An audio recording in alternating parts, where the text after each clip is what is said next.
Hello, everyone, and welcome to today's CMMC Town Hall. Now I'd like to introduce your host, Ed Bassett from NeoSystems. Ed? Thank you, Don. Welcome, everyone, to our continuing series of Town Hall Ask Me Anything sessions on the Cybersecurity Maturity Model Certification, or CMMC. Our guest today is Johan Detweiler of Talatech. Just a reminder, we are recording these sessions as part of our community outreach to the Defense Industrial Base. Our focus as a managed service provider is on organizations seeking certification, making sure that they have the latest information about CMMC and how to prepare and be ready for certification. Reminder to the audience members, if you have some questions, please send them in using the Q&A function within Zoom. I will try to answer or ask Johan to answer as many of those audience questions as we have time for today. Start with a little introduction of our guest. Johan is the Director of Operations at Talatech. His background includes work as a security practitioner, building compliance programs, taking cloud-based software through the FedRAMP process, and now he's heading up operations for a FedRAMP third-party assessment organization where he's guiding firms through that FedRAMP approval process. Johan, thanks for joining us today. Prior to COVID, I had an opportunity to hear you speak on the CMMC assessment process. We did a lot of events together back in the conference days. So I'm glad to have you back here in a more virtual mode to answer a few questions about CMMC assessment. As we continue to kind of explore the evolution of CMMC, the assessment step, the actual process of getting certification, is still a bit mysterious for good reason. None of them have actually happened yet. There are no certified or no assessors that can perform them today. So, a lot of questions. The standard that's been published tells us the practices and processes that are required. It gives us a good bit of detail, but it doesn't tell us how assessors will determine if we've met the standard. So a lot of questions. I'm hoping that we can get to a number of those here today. But first, before we dive into CMMC, I want to ask you about your work with FedRAMP program. So for those in the audience who aren't familiar, FedRAMP is a government-wide program that assesses the security of cloud service providers. It's similar to CMMC in that it uses third-party assessment organizations. They're called 3PAOs in the FedRAMP world, and they perform assessments and provide advisory services. So the program differs somewhat from CMMC, but the 3PAOs of today, of which Johan works for one, they are about the closest analog we have to the C3PAOs that will perform the CMMC assessment. So Johan, if you could, please tell us a little bit about the assessment process that's carried out by 3PAOs under FedRAMP. How is it similar or different to what we can expect from CMMC when those assessments get started? Awesome. Thanks for that introduction, Ed, and good afternoon, everyone. Yeah, so as you mentioned, I think right now it is probably the closest analog that we have, these two frameworks. And from a purely process standpoint, from when a vendor starts working with a C3PAO to actually perform the assessment, I think there's going to be a lot of similarities between FedRAMP and CMMC. We're going to come in, we're going to look at your documentation, we're going to establish what the boundary is that we're assessing, and we're going to look to see that you have the stated practices or controls in place. And if not, we're going to basically point those out as deficiencies. So that's sort of the assessment process in a nutshell. So the way that the FedRAMP program works is that when a cloud service provider, in this instance, that's a vendor in the FedRAMP program, wants to obtain the services of a 3PAO, they can go through a request for proposal process. They can contact the 3PAOs directly. Basically, all that contact information is available on the FedRAMP marketplace. And so it's really up to them to obtain the services of the 3PAO. They're not limited to any particular 3PAO. They can obtain proposals from multiple, look at prices, compare past performance, things like that to really select whoever they want. I think where we may see a little bit of difference in the CMMC program, and from what I've heard, is that it might be a little bit more of a controlled marketplace in that a vendor might go to either the marketplace that's controlled by the accreditation body or the DoD or some application of both, and they may be assigned a C3PAO as opposed to just a purely open market process of selecting their own. We don't know for sure how that's going to happen, but from what I've heard, it does seem to be a little bit more of that model where there's going to be a little bit more interaction between the accreditation body, the vendor, and the C3PAO. That may affect prioritization and scheduling of assessors as well. I think there's some concern that initially there might be a shortage of assessors, most likely. There's a lot of people in the defense industrial base, and so far 0. And after the first class is done, there'll be, like, I think 60 is the number of assessors. So, presumably the scheduling is going to be a challenge. And so it sounds like you're saying that might be not just free market, right? Maybe prioritization by the government. And I think that's exactly why, as you pointed out, because I know the DoD sort of has their targets set on specific vendors, because those vendors probably provide the most services to the DoD, right? The very large vendors that are going to be part of this upcoming provisional process. And so I think it's more to do with scheduling. They can't just rely on these vendors to obtain their own C3PAOs. They sort of need to facilitate that process to ensure that these vendors get the accreditations within the time period that's required to kind of make this process go forward. Gotcha. So I want to ask you about, how critical you feel the assessment process is to the overall success of CMMC. So CMMC is looking to raise the bar for the entire defense industrial base. The initiative was triggered by some studies that found that the current model of self-attestation that's mandated by the DFARS has resulted in some inconsistent interpretations and in many cases ineffective implementations, meaning we're just not doing a great job of stopping cyber attacks against our intellectual property. How do you think the assessment requirement addresses those concerns? Do you think it's a critical part? Do you think it's going to help, or do you think it will be successful in achieving those goals? Absolutely. I think it's really important because it provides a third party the opportunity to come in and maybe see some things that corporations have become blind to. A lot of these defense industrial contractors, they're concentrated on the services that they're providing the DoD. They might not be security contractors. And so to ask them to go in and perform an assessment of their own system based off the criteria that was previously outlined in NIST 800-171 and now carries over to CMMC, they might not have the technical capabilities to do that, right? They may be database administrators. They've never done anything in the security realm, and nor should they be expected to. So the problem with 800-171 is that we were expecting these companies that may not have any security experience to go through and do their own assessment. And, there was fairly limited guidance in how they can do that. I mean, 800-171A exists, which is a document that sort of, quote unquote, walks you through the process of performing an assessment. But I mean, that's a government document. First of all, you have to read it, you have to understand it, and then you have to have the personnel that can have the time to do it and have the time to properly document everything that's done. So what the CMMC process is going to do is it's going to take that need to have somebody come in and look at those controls, and it's going to put it on companies like mine, hopefully who will eventually achieve a C3PAO status.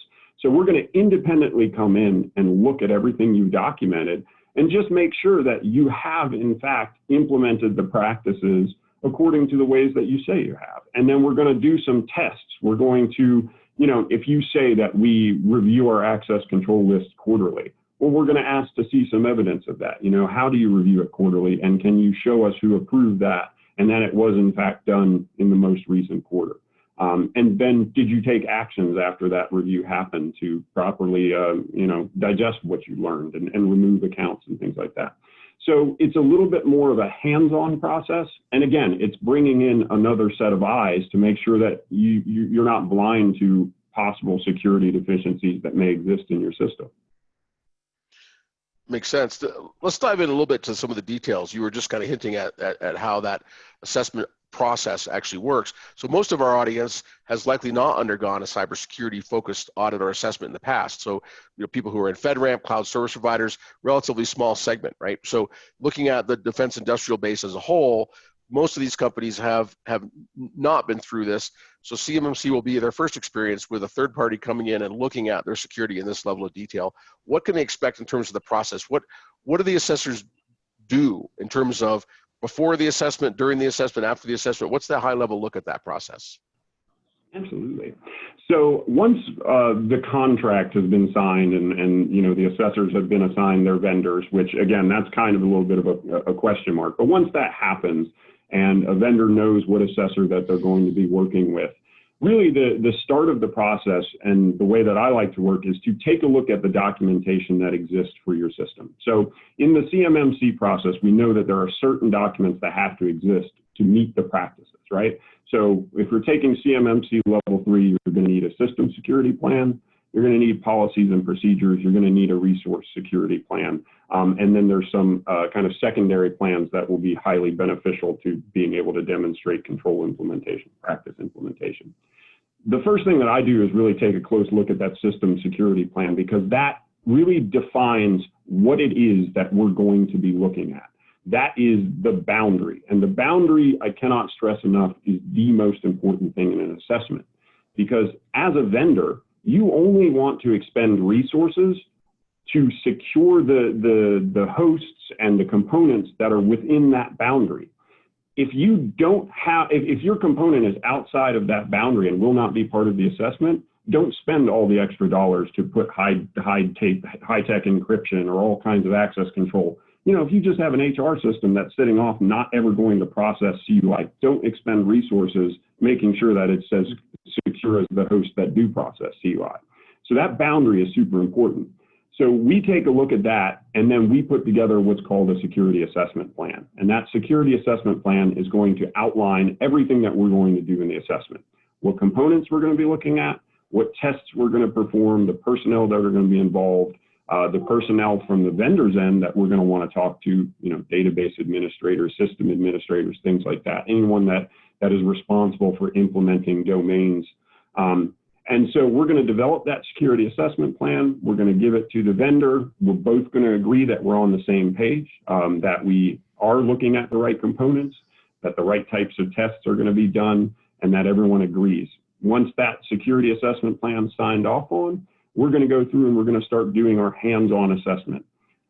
Typically, there are 3 ways to determine if a practice or security control, depending on what framework you're in, are implemented. You can examine something, you can interview somebody, or you can test something.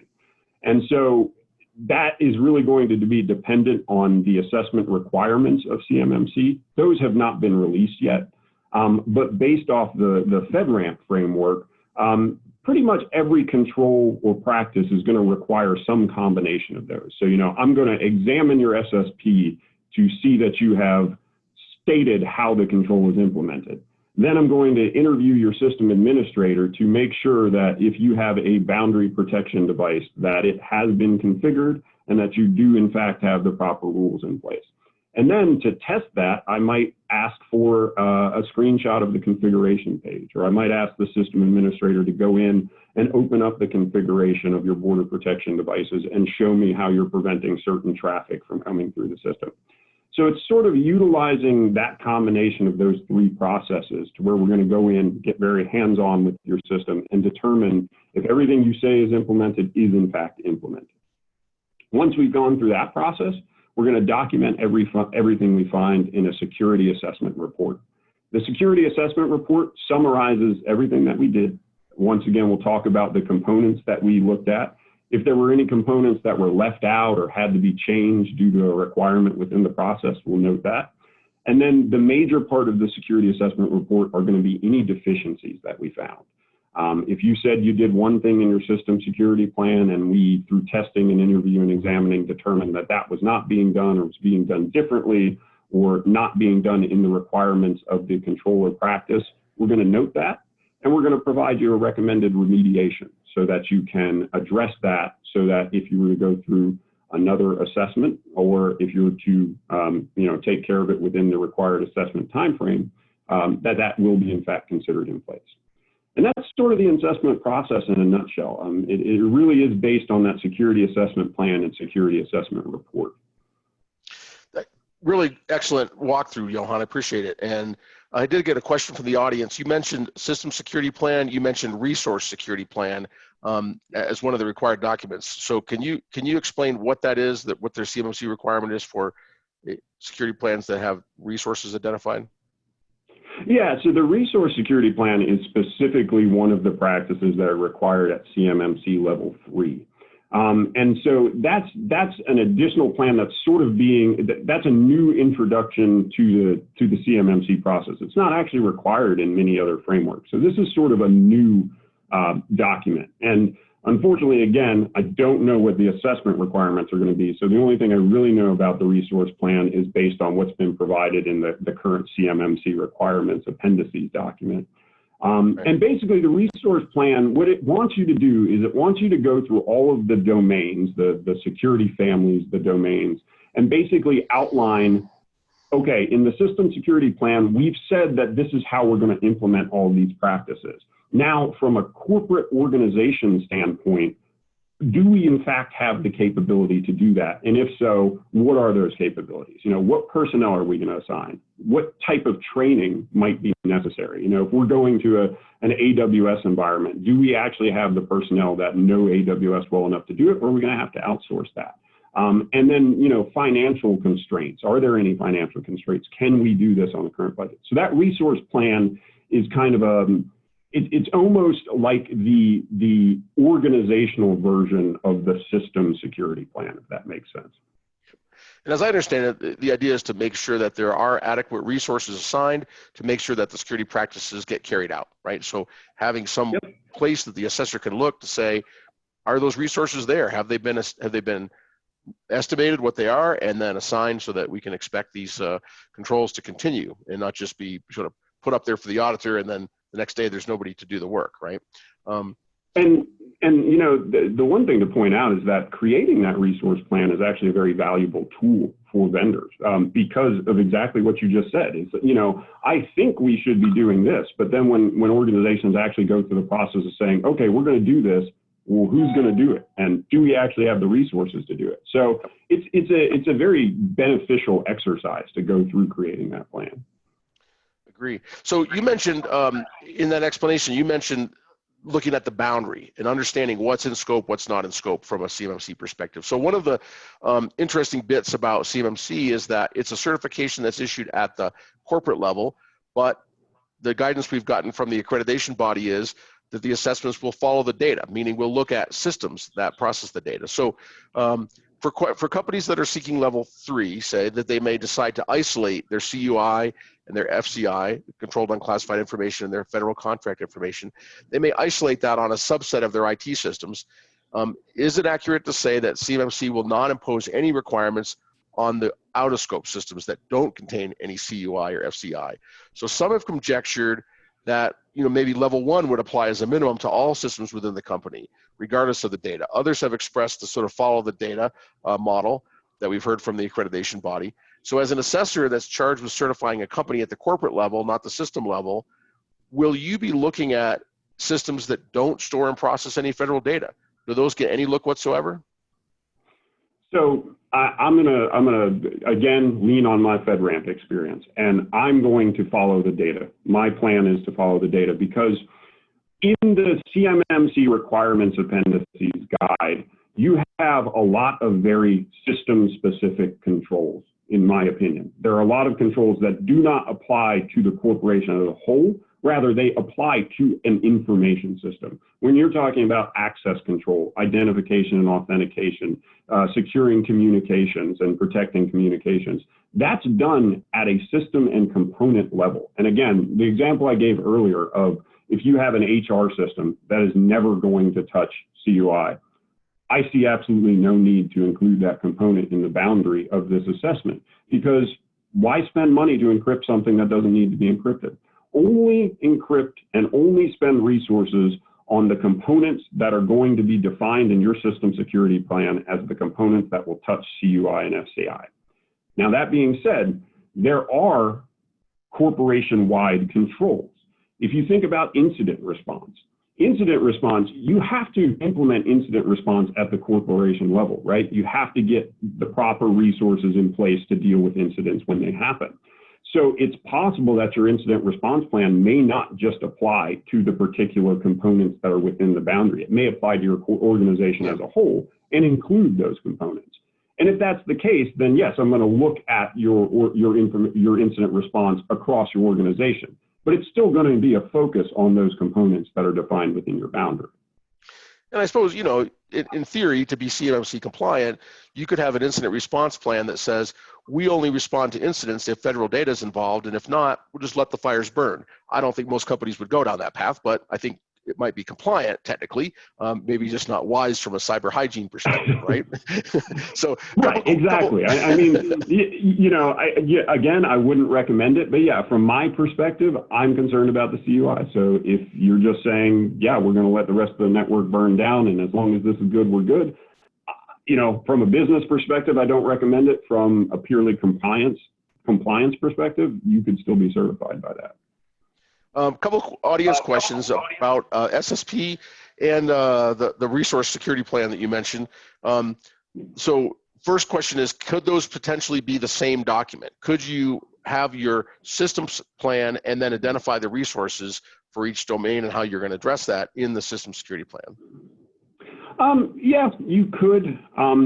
So to be honest, and to make life easier for everyone, I typically don't recommend combining documentation. And this is purely my perspective on this, is that when you're working with outside assessors, the easiest thing you can do is to very clearly map all of the requirements to a specific document or to a specific area so that it kind of alleviates any confusion.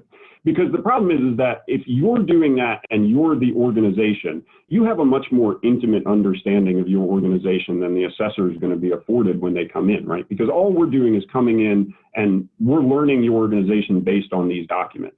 So as much of a one-to-one mapping as you can do, I highly recommend that. So like when you're creating your policy and procedures, if you have a corporate-wide access control policy or a corporate-wide policy that sort of just speaks about access, I would recommend that you go through the process of identifying what specific practices and processes and procedures map to the practices that are required in CMMC and document that. It's only going to make your life easier because you know for a fact that you're covered, and it's also going to make the assessor's life easier because we can quickly say, okay, this policy maps to this control. This is their policy for this. That being said, you know, there's nothing that prevents you from doing that. And as long as you document everything thoroughly and you kind of create everything that's going to be required in the resource plan and the system security plan, if you want to combine them all into one document, I think there's nothing wrong with that. There's nothing that's going to prevent you from doing that. Another question that's along the same lines, but kind of asking for a little bit of opinion. You know, there's not a mandate in CMMC or in the current NIST standard for what an SSP has to look like. There has been a published template, but it's very clear that that's not a mandate. It's simply an option and you can choose. What, in your opinion, what should the SSP look like?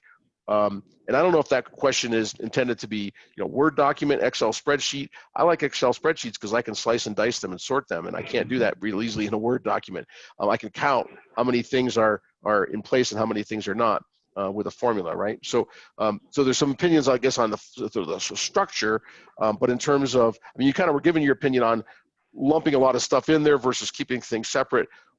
What's your opinion of, as an assessor, when you see a SSP and you say, this is well done, this is what I'm expecting to see, what does that look like?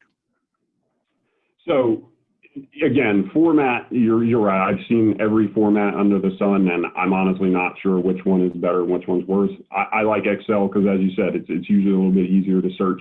But from a content perspective, what I want to see in an SSP, and will make the assessment go smoothly, that system boundary. There should be a diagram, and there should be a description of the system that talks about what is the system used for, what are the components of the system, a short description of each of those components, and then a diagram that outlines all of those components you've talked about in the description.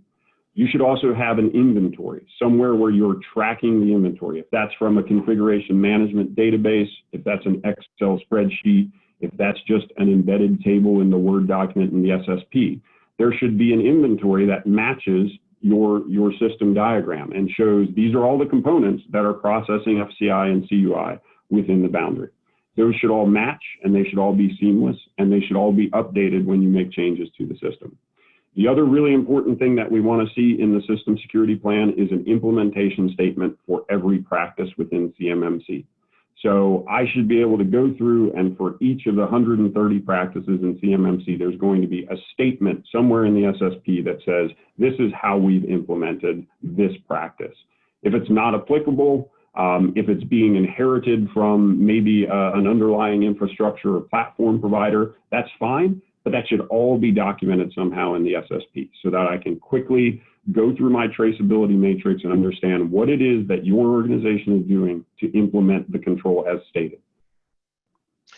And honestly, those areas are really, really what I need to see in the SSP.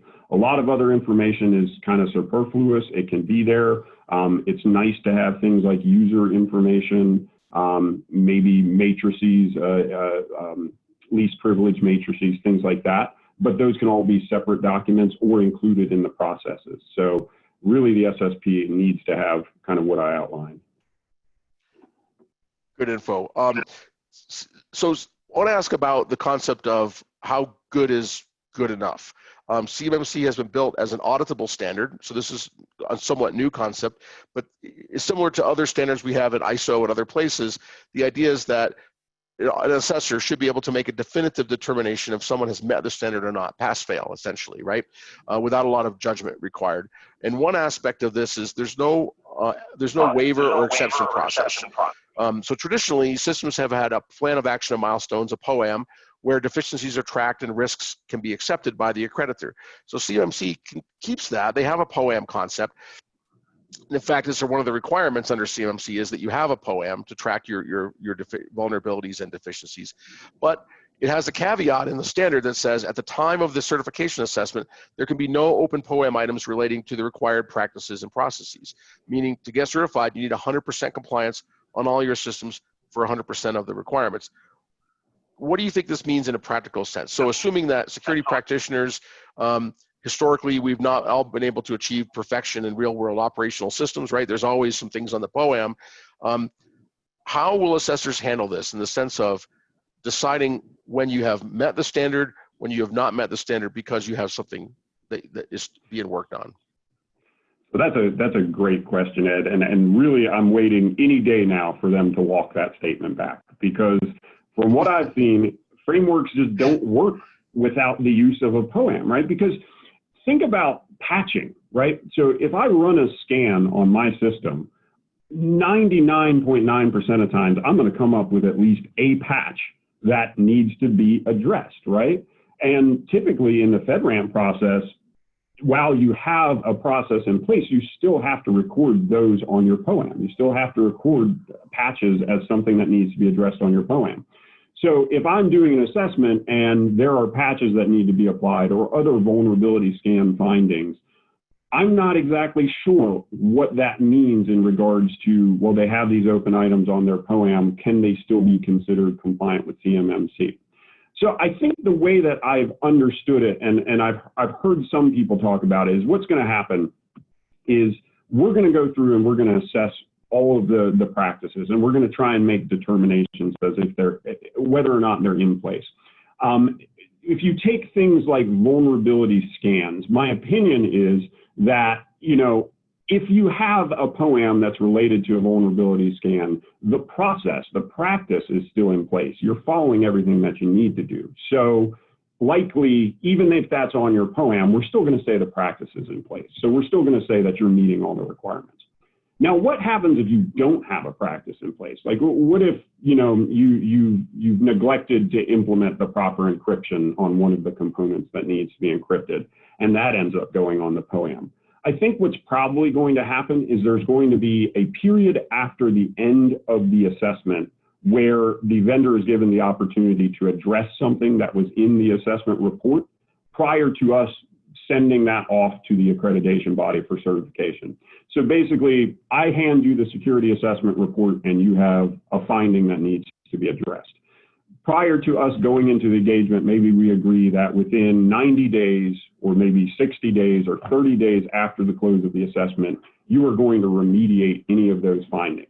And so you come to me 15 days later and say, hey, we've implemented the necessary encryption. here's the evidence, you can talk to this guy and demonstrate it. What we can then do is go in, update the security assessment report, say this item was remediated during the process of the assessment, and then send that off to the accreditation body.